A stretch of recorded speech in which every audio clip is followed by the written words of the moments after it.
All right, page 179 is where we're going to start tonight. We want to go back to page or maps on, you know how I do, on page 172 and look at some, and then we're going to go forward to a map. We want to look at the northeast corner. You got Abilene. You see that Damascus up there? We're going to talk about Damascus and then come all the way down to Caesarea. Now you got two Caesareas. You got one on the coastline, and then one up there by the Jordan River, Caesarea Philippi, if you see those two. And then come back down to Caesarea here, and then we're going to go talk about Joppa tonight. Then let's go to 184, I think it is. Yep, 184. All right, we're going to start on the eastern side. Right there, mine is right by the map margin. It says Arabia. You see that? Right there. All right. Right on the line. Right. I mean, mine's right on the line. Then. Oh yeah. Okay. Then you see Damascus right up above Arabia. That's the same Damascus that we're talking about. Then go on up north, and we've got Antioch, Seleucia. Then we're going to talk about Tarsus. And if you'll follow the red, mine's red. Do you have Paul's first missionary journey? Mine says Paul's first journey.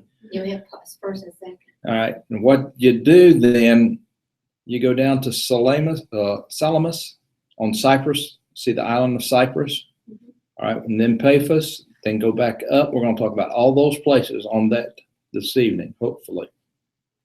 We'll talk about some other things too, but those are the highlights that we're going to notice, and we want you to be aware of those things then.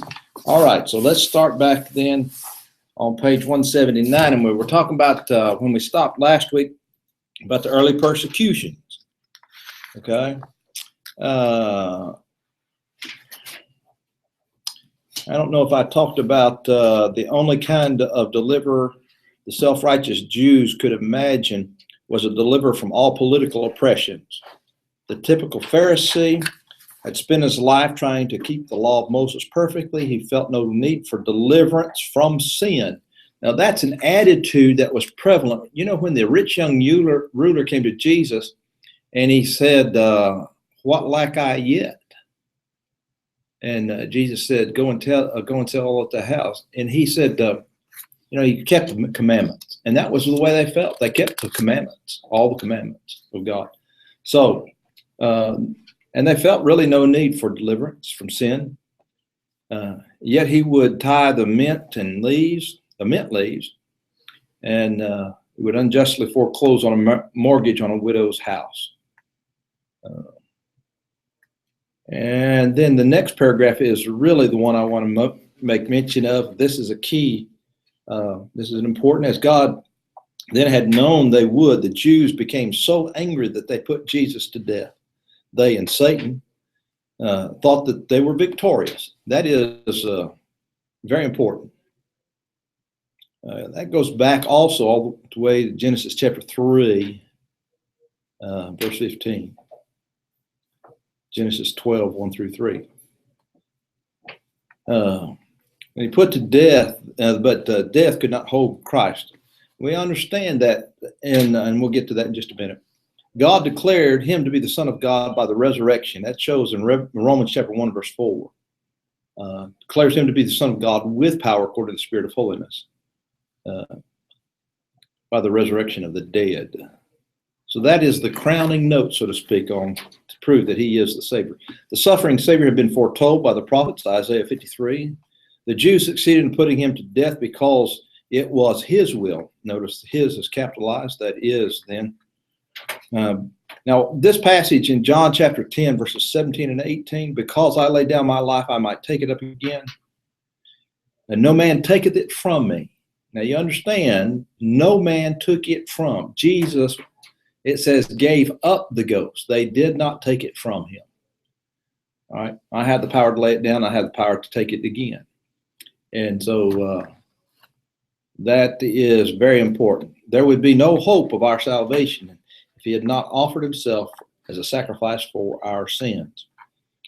The next paragraph, Jesus often warned his disciples that they would be persecuted. Now that's talking about his disciples now, that they would also be persecuted. One time he says, can you be baptized with the baptism that I'm baptized with? And they said, yes, we can.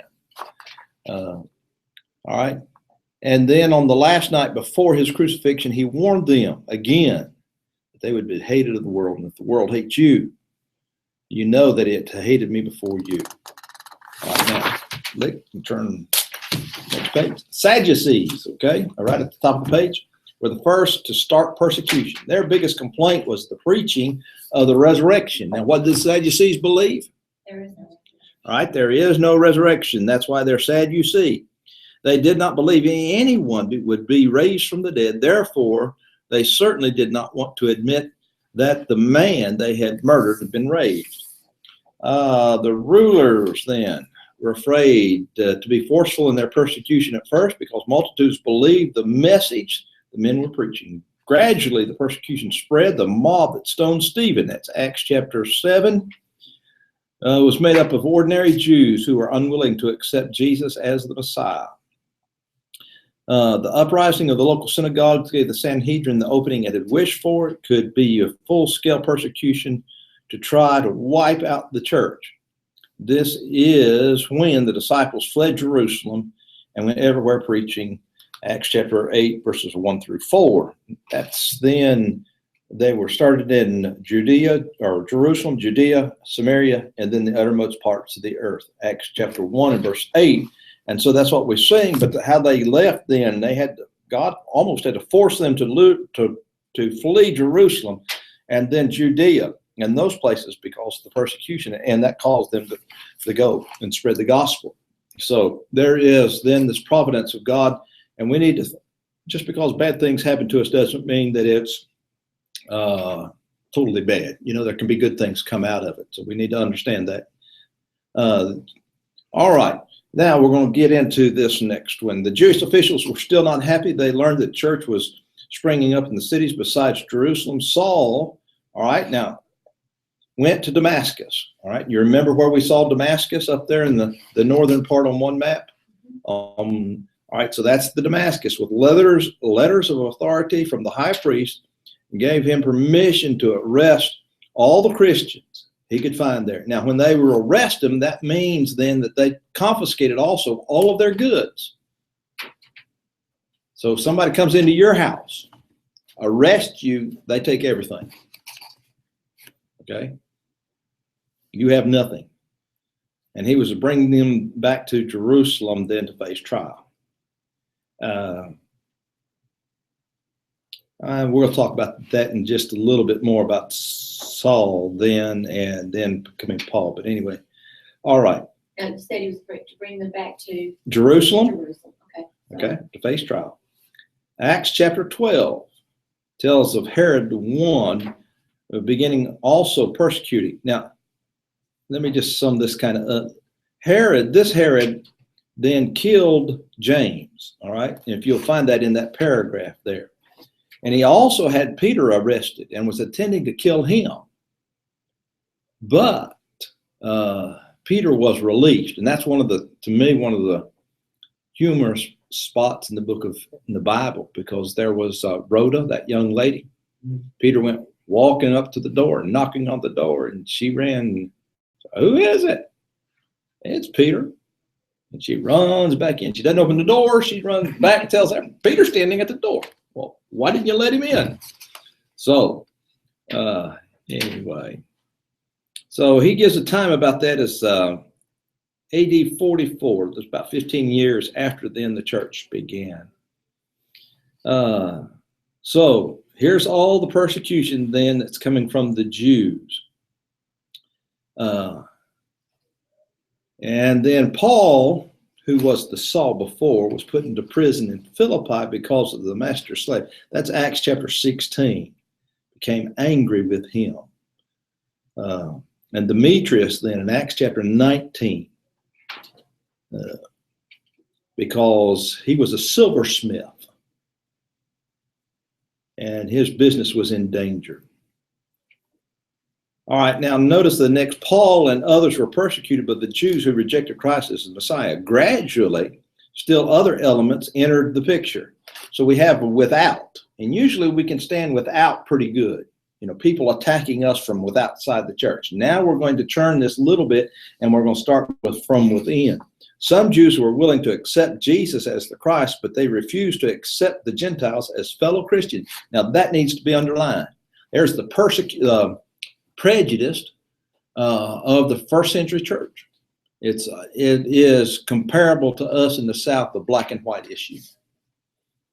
I don't know if y'all are old enough to realize how, do y'all remember the times when, and I know Judy does, when they had separate entrances, separate bathrooms, separate water fountains? In the Yeah. train depot in Macon, Georgia is engraved in the concrete above in the brick. They made concrete little headers and they engraved that into there. That the blacks that they used it inward, and they put it up there. Yeah, and They had to go there. this would be comparable. I remember that time. Even my dentist had a black entrance. I can and a remember white. when the schools were integrated, when we first started going to school. Yeah. So this would be the same thing. Here's Jew and Gentile. If you can relate that then to what we're talking about. This is how bad this prejudice was during the first century. Okay, and it was in the church. And this is Acts chapter 15. Okay. It's called, some of Paul's severest battles were against the Judaizing teachers. When you read like the book of Galatians, you need to keep this in the back of your mind, what's taking place and what has taken place. He's trying to overcome some of that. They demanded that the Gentiles first become Jews and be circumcised before they could become subjects to the kingdom. And there's no such burden for them to be placed. Galatians chapter 5, verse 1, the liberty wherewith we've been set free. We will notice some of the struggles later, Paul carrying the gospel to the Macedonian world. And now this fullness of time, in Galatians chapter 4 and verse 4, this then is the stage, really this was dealt with, should be in Jesus before Jesus was born. Okay, in the fullness of time, God sent forth His Son, made under the law, made of woman, made under the law. So the time was right. He talks about the Roman Empire, and I think we went over this before, haven't we? Y'all, okay. Then there's also. Let's see. The Greek language, right there, the last paragraph. The Greek language was one of the most precise language the world has ever seen. There's no accident that it was one universal taught in the day when the new covenant of God was revealed. You had one language that was pretty much universally over the whole empire. You had a road system. He talks about that. You had a law system. Paul could then refer to the law and said, and we'll talk about that too in a little bit, that Paul referred to his Roman citizenship. Okay. And so there was the law system, there was the language, and it just, everything then coming together for the church. I like the fact that the Bible is written in Koine Greek, which is a dead language you cannot change, Right. like Latin. So that tells you that those who try to change what God says, it doesn't work. Yeah. All right, now, before we go any further, I want us to look at Acts chapter 10 for a moment. Acts chapter 10.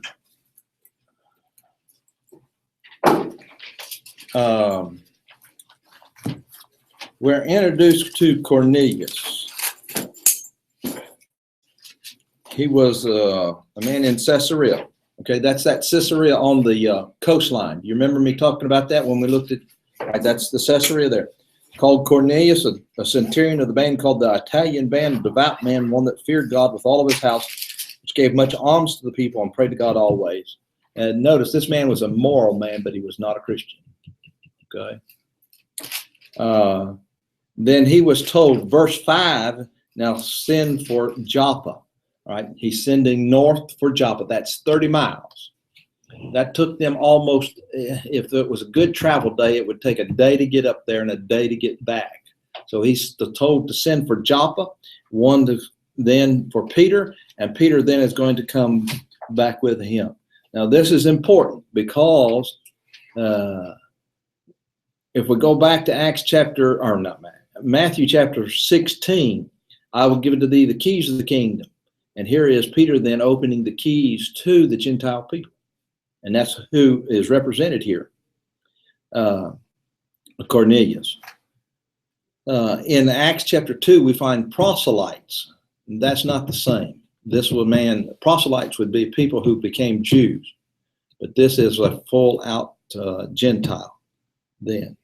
And when we study Acts chapter 10 and Acts chapter 11, you'll find that he took witnesses with him, and there was a reason for that in Acts chapter 11, why he needed those witnesses. And then Cornelius and his household spake with other tongues before they were baptized. And the reason for that is to show to the Jews that the Gentiles could be converted. And then in Acts chapter 11, verse 26, the disciples were called Christians first at Antioch. Okay. We need to find out which Antioch that is, and we'll deal with that in just a little bit. So really, when we come to Acts chapter 12, we're going to find Acts chapter, and I think I gave you this outline. There's another outline for the book of Acts. Acts chapter 1 through 12 is dealing with Peter for the most part. And then from 13 through 28, he's dealing with Paul. Okay. I know Paul's converted there. So let's go to page 182 then.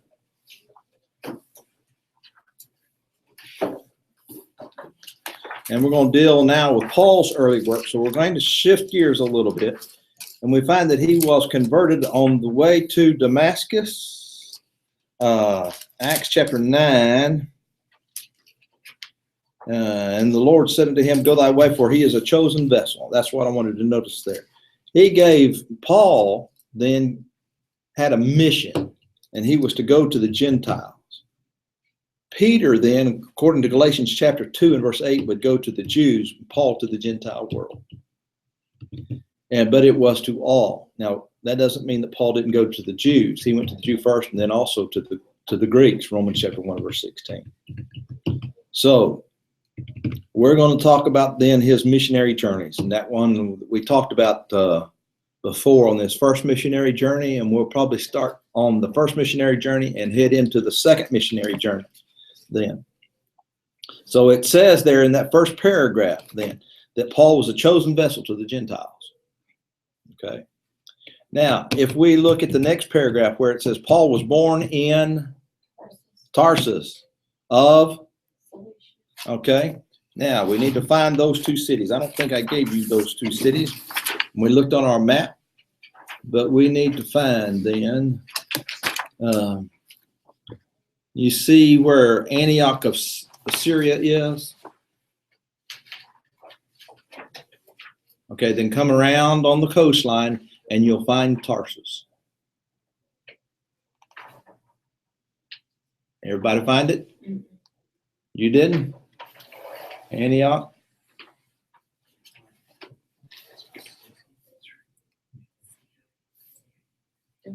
Oh, got it. Okay.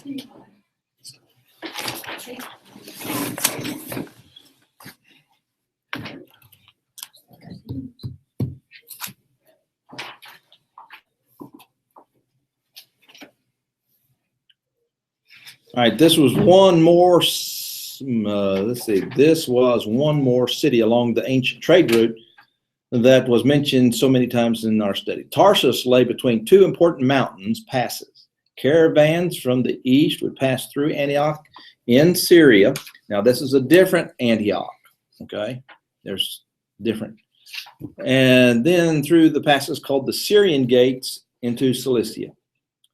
From there, they would continue through the Cilician gates into the main part of Asia Minor. Therefore, Paul, or Saul, grew up mingling with people of a wide variety backgrounds. Now, when we look at, and we'll talk about this for a minute too, he could speak different languages, okay? And this is one reason why he could speak different languages, because of where he grew up. But he also, now notice the next one. Paul was a Pharisee, the son of a Pharisee, and if you'll turn to Philippians chapter 3, verses 4 through 8, you'll find that that's what he says. And he says, if you want to put blue blood, then blue blood, let's put it down right here. Philippians 3. You want to start with verse 4. He says, though I might have confidence of flesh, if any man thinketh that he might, or he hath whereof that he might trust in the flesh, I more. Okay, circumcised the 8th day, the stock of Israel, of the tribe of Benjamin, a Hebrew of the Hebrews, as touching the law of Pharisee, concerning the zeal, persecuting the church, touching righteousness, which is the law, blameless. Okay, now, notice something. He says of the stock of Israel from the tribe of Benjamin. So how far could he trace his lineage? At this time, how far could he trace his lineage back? All to Adam. All the way back to Adam. That's correct. Because in the temple, they had all of these lineages. So if he could trace it back this far, he could trace it all the way back. Okay, AD 70, those things were destroyed. So you can't, no Jew can trace his lineage back that far. So here was then who he was. Okay, part of who he was.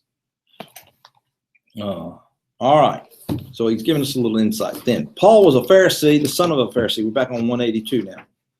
The fierce loyalty to the law of Moses. He was given a rabbinical education in the city of Jerusalem. All right. Yes, sir. So how old would he be to leave Tarsus to go to Jerusalem to get that education? Well, I didn't look that up, but I would imagine he would be, if it was kind of like the Jewish, they had, he had learned his trade and that type of thing, and he could do those things before he even went, his training that he had at home. So he was a tent maker even before then. So he had that kind of training in the synagogues up there and then at home. So I would imagine he'd be 12 or 13 before they sent him off. Now, he was the most educated of all the apostles that we know of. Matthew may have had a little education, but we're not really told. He was a publican. So, but and that's what's so important about Acts chapter 4 and verse 13, that we really we think these men were just, a bunch of country bumpkins, but that's nowhere close to be the truth. Now, when they saw the boldness of Peter and John, they perceived that they were unlearned and ignorant men. Now, that all depends on your definition of ignorant and unlearned. Okay? If we had a room full of PhDs in here, we might be considered, all of us might be considered, pretty much ignorant and unlearned. These men had been trained. All right. Peter and John were both fishermen. If you go back and study their life, they were not only just fishermen, but they were successful. They had several boats. They had slaves. They had people working for them. And so, they knew how to read and write. They knew how to do math. And so that's the Jewish way. Now, they did not have what we would call even a formal education, like Paul did, brought up the feet of Gamaliel. And that was the difference. John seemed to have political connections. Yes. Because when you read the account of the crucifixion and the trials, he was who got Peter in. That's right. So, I mean, he had.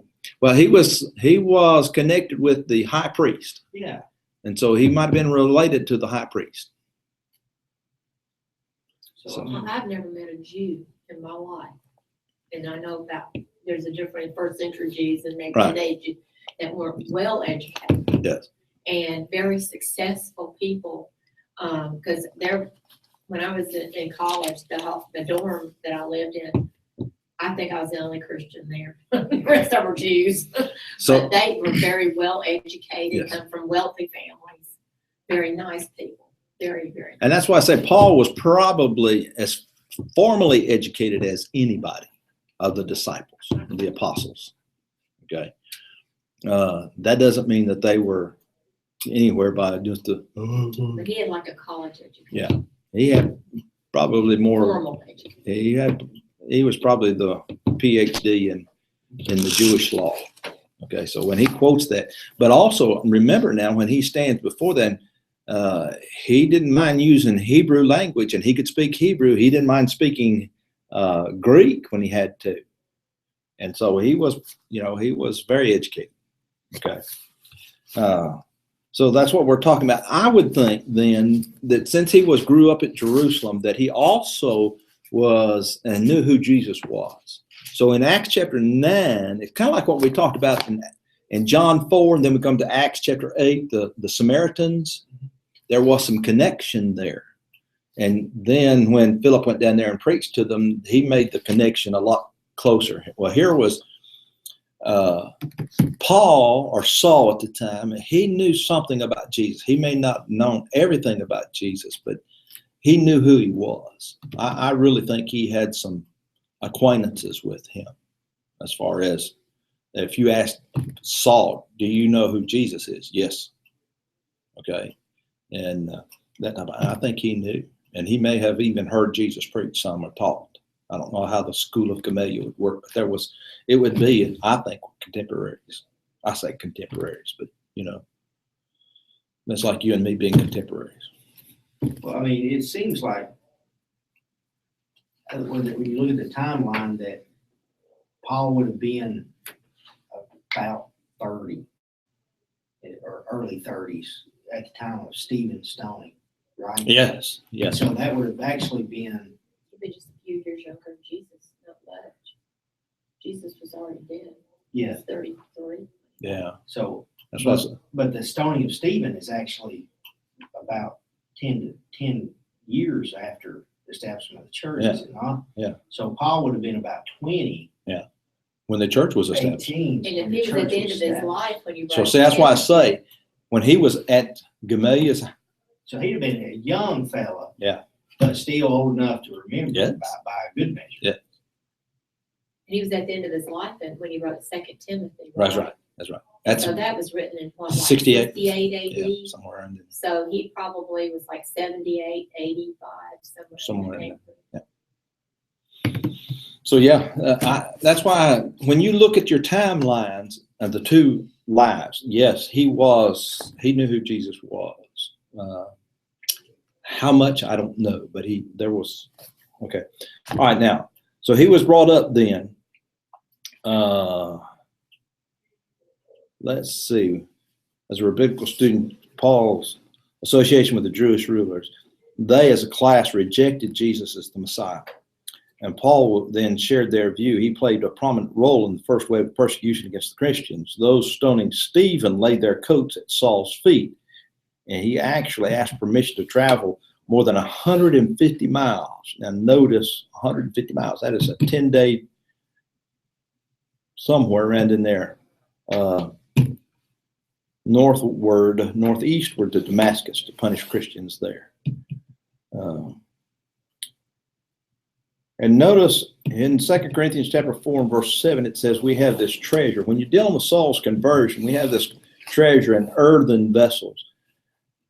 The Lord told him to go into Damascus, and there in Damascus, it would be told him what he must do. Not on the road, but in the city of Damascus. And that's when then Ananias came to him and then preached to him. And then he had been already praying for 3 days and showed repentance. And then why tarriest thou, rise and be baptized and wash away thy sins, Acts 22, verse 16. All right, now that's what Paul is saying there. All right, that's where it says Christ appeared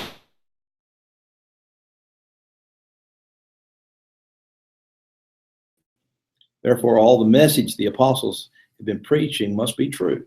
If so, Paul then had been fighting God. See, he thought, that's why in Acts chapter 23 and verse 1, he said, I've lived in all good conscience before God to this day.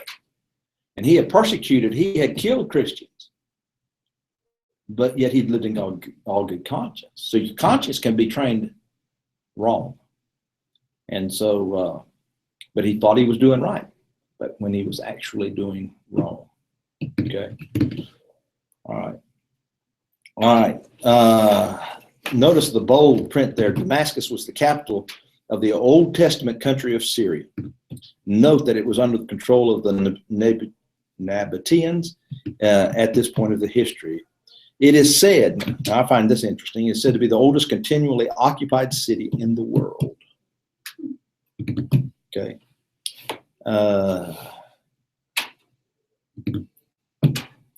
All right. Before we go any further, notice then some of the details of Paul's life. He was born a Roman citizen, Acts 22, verses 25 through 29. That's important because the centurion that's talking to him there says, I purchased mine with a great price. Paul said, I was freeborn. And that really impressed that centurion. This means then that his father was a citizen before him. Citizenship could be obtained in different ways. A reward as being a soldier, performing some other act of valor for the government, or by purchasing it for a great sum of money. Citizenship gave Paul, now this is important too, gave Paul some privileges that the lower courts could not handle. The citizen had the right to appeal his case to the emperor himself. And they also, it says, furthermore, if he were ordered to be executed for a crime, he had to be killed in a humane way. I like that. I thought, okay, how do you kill somebody in a humane way? But he couldn't be beaten without a trial. Right? And he appeals to his Roman citizenship. He says, you're fixing to beat me, a Roman citizen, with no trial. And it got him out of some pickles in a couple of places because he referred to that. All right, now this next paragraph. After Paul's baptism, he began preaching in the synagogues of Damascus, that very same. So he was preaching, and then, now, because of his qualifications, because of his education, then, when he learned better, he knew better, he did better, but then he also taught. He knew his Old Testament. If you read, his writings, you know that he knew his Old Testament. When he added this personal account of the early years to the historian's account, we learned that he withdrew into northern Arabia. Now that's important also. How long was he there? 3 years. All right, now, how long did Jesus with his disciples? 3 years. Okay, now what do you think he was doing in those 3 years? He was being trained. It says he didn't gain his knowledge. That's right. From the apostles. That's right. Galatians chapter 1. He says, for I neither was taught it, and that means he was not taught it by man, but I received it. For I neither received it of man, neither was I taught it, but by the revelation of Jesus Christ. And I think that's the 3 years then. He had the same training that the apostles had, that he had the same 3 years. And I think that there is your gap that's filled in that then. All right. So he was then in Arabia. And if you'll notice your map in Arabia, and I showed you where Arabia was.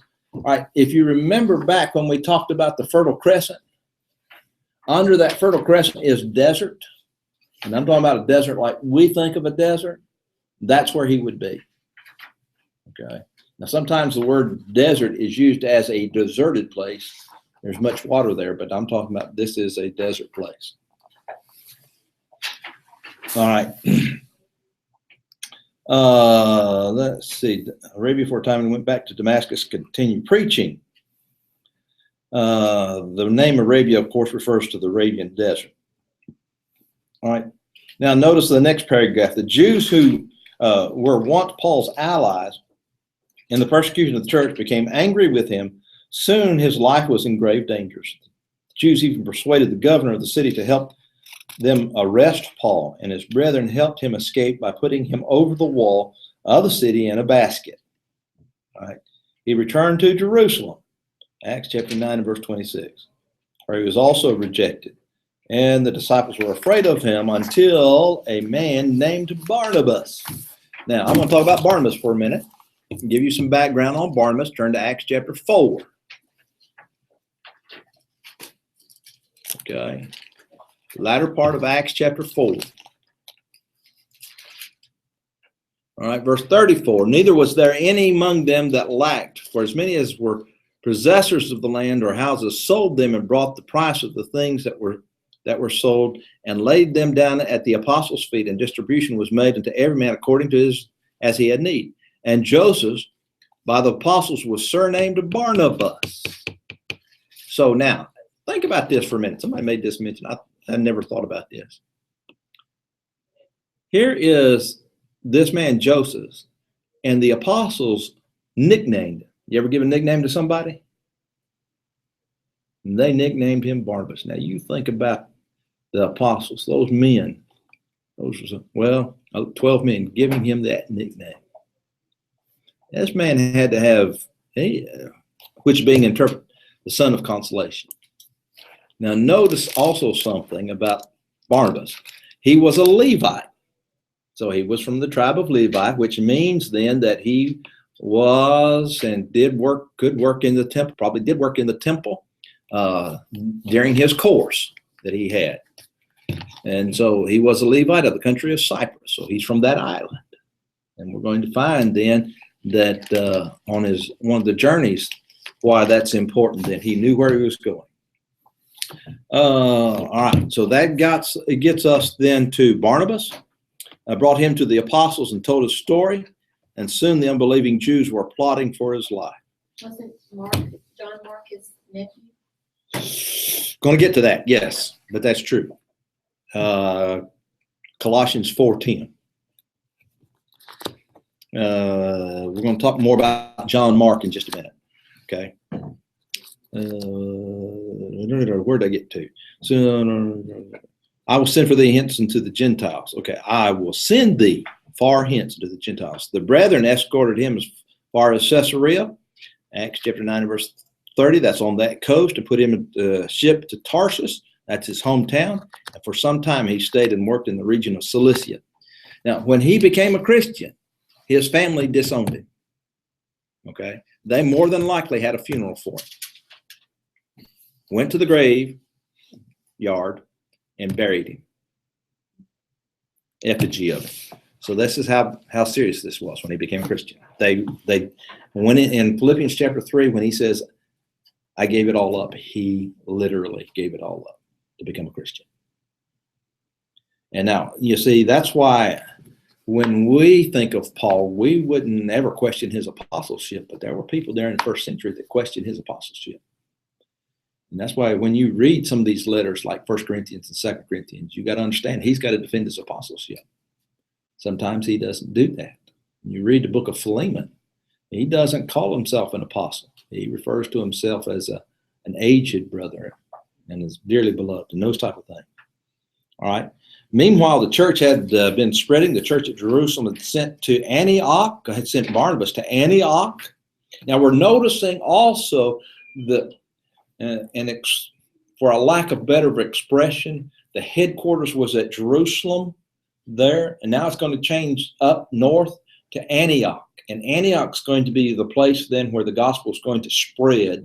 They're going to send, that's going to be the headquarters of Paul sending out and going on his missionary journeys. Okay. That's that Antioch that you see right there above Syria. That's that Antioch. All right.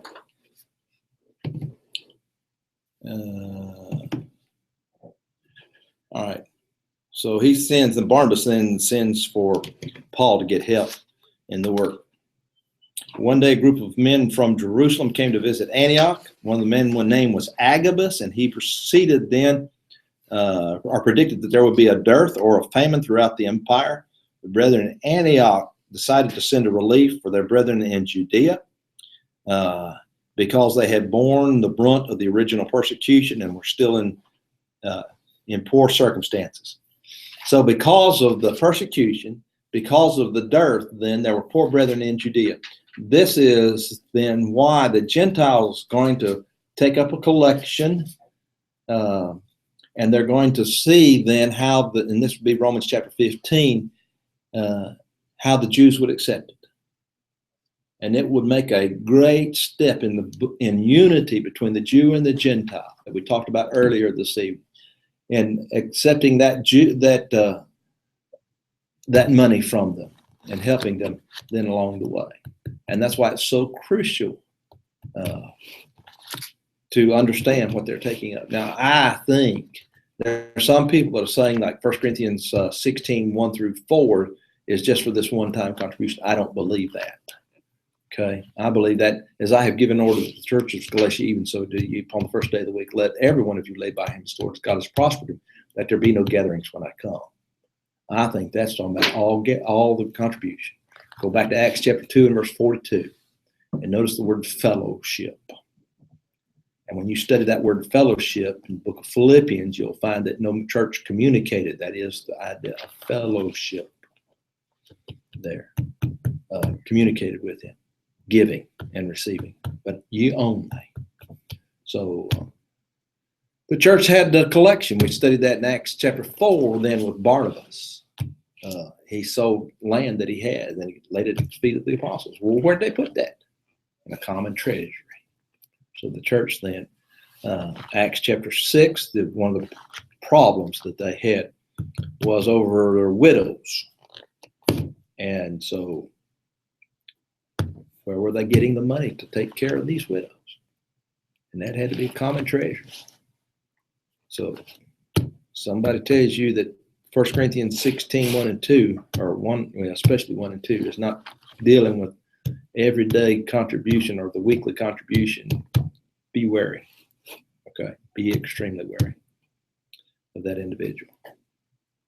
Okay. All right, first preaching journey then. Okay, this is going to start in Acts chapter 13. Now we're changing really the emphasis in the book of Acts from Peter to Paul. That's why I said we can just about notice that in the book. After a time, the Holy Spirit instructed the church at Antioch to separate me, Barnabas, and Saul for the work whereunto I've called them.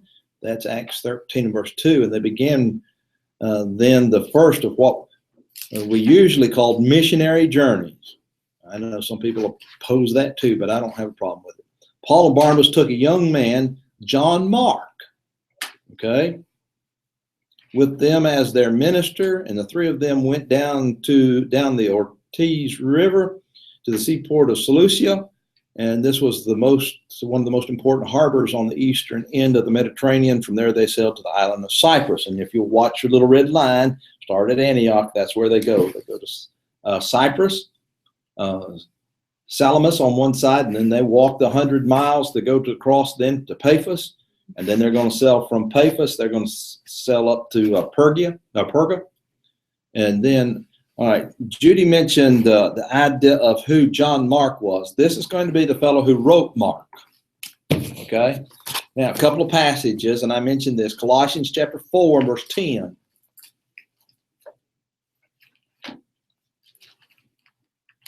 Aristarchus, my fellow prisoner, salute you, and Marcus. And some people think that is the Mark there. Now, watch what he says here. Marcus, sister son to Barnabas. Okay, so that's why Barnabas had such a feeling towards John Mark, because he was related to him.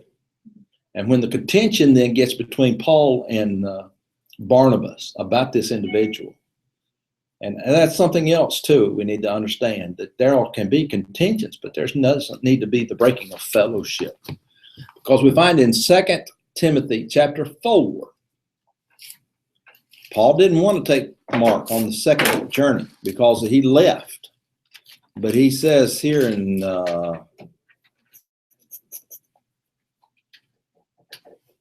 verse 11, 2 Timothy 4 and verse 11, only Luke is with me. Take Mark and bring him with thee, for he is profitable to me for the ministry. So Paul's attitude towards Mark had changed. Didn't want to take him on that. Don't know why. We can speculate all day long as to why. Okay. All right. So we're going to talk about then we talked about those two places on Cyprus. But now the Jews were seemed to be following Paul every place he went. Okay. And causing problems. And so they went from Salamis to Paphos, and then you see the 100 miles. Even Sergius Paulus, the proconsul of the Isle, listened and believed his message. From Cyprus, then they sailed 170 miles. I know this is not on Acts, but you need to read Acts 13 and when he was there, what took place. 170 miles northward to the province of Pamphylia. In Asia Minor, Pamphylia was a small province lying in a narrow strip between Tarsus Mountains and the sea, and they passed then by the seaport of Attila and preached in the city of Perga. About 12 miles inland, John Mark decided not to follow Paul and Barnabas. Why he quit, we don't know. There's some speculation that he got afraid because of the robbers, the highwaymen, and he decided to go back to Jerusalem, while the others went northward over the mountains to other Antiochs of Pisidia. All right. Paul and Barnabas went into the synagogues of the Jews, and Paul was invited to speak. They have record of the profound lesson he taught. We have. At first, many of the Jews were impressed with his message. The Gentiles were also. They asked permission to hear more about it the next week, and nearly the whole city assembled the next week to hear Paul. The Jews saw multitude that were come together and were filled with jealousy, and the Gentiles listened readily while the Jews sought to stir up trouble. They finally managed to expel the men from their city. This was the first severe persecution Paul and Barnabas encountered on this trip. And note, it came from the Jews. This was the first of many. 2 Corinthians chapter 11. 5 times received I 40 stripes, saved one. Thrice with rods, and night and a day have I been in the deep. And he goes on to enumerate some of those persecutions that he had. All right, now this next one is it sets this in perspective. Let us stop and look at some geographical information about the regions of Asia Minor. The entire peninsula is about 2/3 the size of Texas. Okay, and that puts that in, so yeah. And Alaska is quite a bit bigger than Texas is. So, we're talking about, it's not that when I read that kind of put that, wow, it's not as big a place as what I thought. All right. It was under the control of Roman in the days of the New Testament. They had broken it down into 9 provinces for effective efficient governing. Some of the new provinces were made up of several smaller districts that had previously existed. For example, the province of Asia was made up of Caria, Lydia, Mysia, and Phrygia. The province of Galatia was made up of Pisidia and Laconia, and sometimes the writers referred to an area by its Roman provincial name, and other times more specific terms to be used to pinpoint an exact location. That's then key to notice